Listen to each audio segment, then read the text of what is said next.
This is Book 1 in the I.Q Trilogy, Beyond the Great Wall, written and narrated by Mark Clark. In a future world where people can buy and sell intelligence, citizens are each allocated 100 I.Q points at birth. When they turn 16, they can make a choice, either to remain as 100s and be cared for by the state, or they can gamble with their intelligence. Those who succeed become high I.Q.s and enjoy all of the benefits that this brings.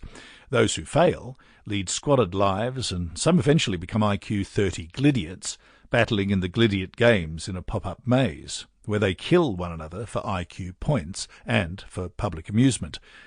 100s are not taught to read and write and believe that Corporate City is the last city remaining on Earth after an earlier war.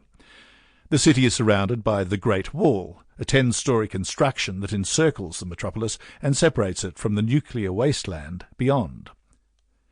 Joseph and his typical 100 family are attending the Glidiot Games when he recognizes the winner of the night. Having been haunted by nightmares involving this man, Joseph abandons his usual 100 caution to find out how their lives are connected. Together, they go beyond the Great Wall. I.Q. Prologue. Interior, lounge room, night. An old man in a rocking chair sits in front of a fire. He looks down severely upon a young boy of 9 or 10. In front of the boy is a small cage, within which are 2 tiny mice. The top of the cage is open, and a hammer sits beside it. "Decide," says the old man. The young boy looks from the cage and up to the old man. He's confused. "Decide," repeats the old man more emphatically. Angle on to the hammer, and then on to the mice.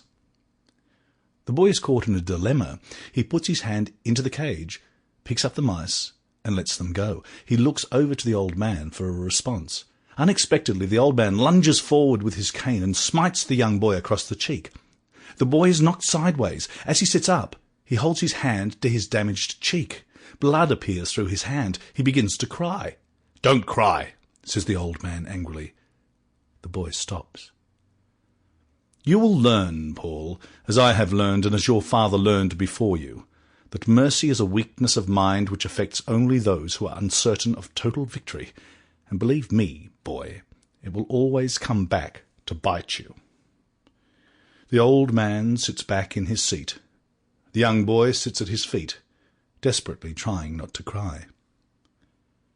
Exterior, city street, day. A middle-aged man steps out of a limousine onto a grimy street. He leans back into the car and speaks to the same young boy. The boy bears fresh stitches in his cheek. "Wait," he says, and moves off. Filled with curiosity, the young boy gets out of the limo and stands on the pavement, next to the car, taking in the ambience. It is a poor area. Vagrants abound, and homeless people seem to be the norm.